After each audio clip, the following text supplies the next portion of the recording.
I want to use this opportunity to thank you for the work that you all do. Our state's public sector represents a diverse group of professional, skilled and dedicated workers.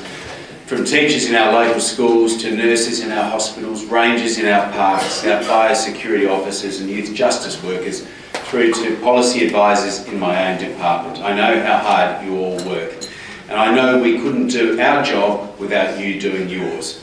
There are currently around 29,000 people working in the state sector, up from last year, and that's with the bulk of the recent growth in health and education highlighting our government's commitment into those areas of investment demand.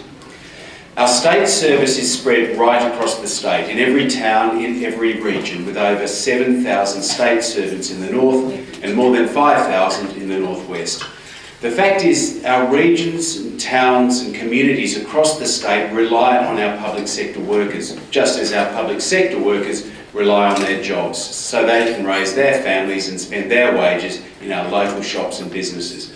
So job security and certainty is not just an important issue for our workforce, it's also critical for our economy and for the sustainability of our towns and regions.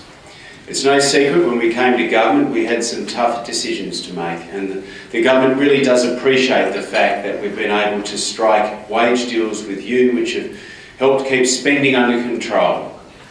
The good news, largely because of this, is that the budget is now back in balance and we have a state sector that we can afford. And today the public sector is at a level that is sustainable and affordable, and we aim to keep it that way. And I can say, because we've fixed the budget, barring any major unanticipated shocks out of our control, I don't see the need to reduce the size of the public service into the foreseeable future. As for wages policy, while I don't anticipate any change at this point, we'll of course keep a close eye on inflation because we do want to make sure that no one is left behind. However, it should always be noted that every percentage point above 2% is a cost to our budget and necessarily impacts on our ability to employ additional staff. We do, however, commit to negotiating in good faith on public sector wage agreements, as we have done in the past, and we will always be happy to look at conditions as well as wages. For example, in the last public sector agreement, we've included additional leave entitlements for family violence and maternity leave, a proposal put to us by the CPSU.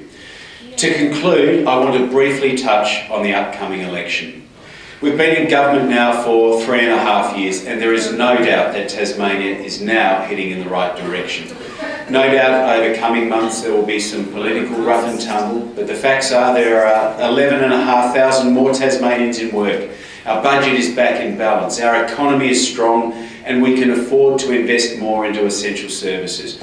I'm not going to pretend that this is as good as it gets, but it's a lot better than it was. We do have a long-term plan for Tasmania, and the Tasmanian State Service is a huge part of that.